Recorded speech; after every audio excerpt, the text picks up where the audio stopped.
आप देख रहे हैं आरटीआई इन्व्हेस्टिगेशन न्यूज 18। जळगाव शहरामध्ये भरतनगर एरियामध्ये दोन कुटुंबामध्ये भरपूर दिवसापासून खूप वर्षापासून वाद आहे। एक दुसऱ्यांवरती भरपूर गुन्हा दाखल केलेले होते एक दुसऱ्यांवरती, आणि आज सकाळी त्यांचा कोणत्या तरी विषयावर भांडण झालं आणि एक दुसऱ्यांवरती मारहाण वगैरे झालेले होते।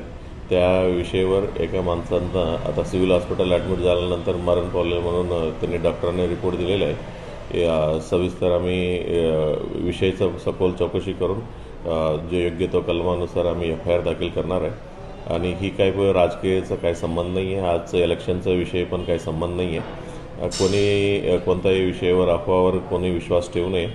सर्व लोकांनी आपल्या घराच्या बाहेर येऊन वोटिंगच्या प्रक्रियेमध्ये तुम्ही सहभाग व्हावी असं मी पोलीस डिपार्टमेंटतर्फे आवाहन करतो।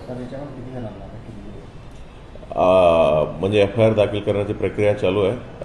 आमच्या ताब्यात 6 ते 8 लोक आहेत। म्हणजे एकदा FIR दाखल झाल्यानंतर विषय पूर्ण सखोल चौकशी झाल्यानंतर किती लोकांना अटक करायचं याच्यावर डिसिजन घेण्यात येईल।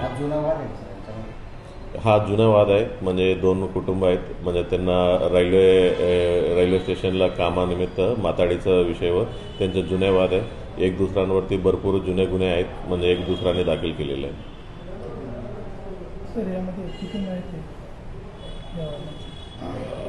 हॉस्पिटल ॲडमिट झाल्यानंतर त्यांनी एकांना डॉक्टरने मयत घोषित करण्यात आलेलं आहे। News 18 right to information.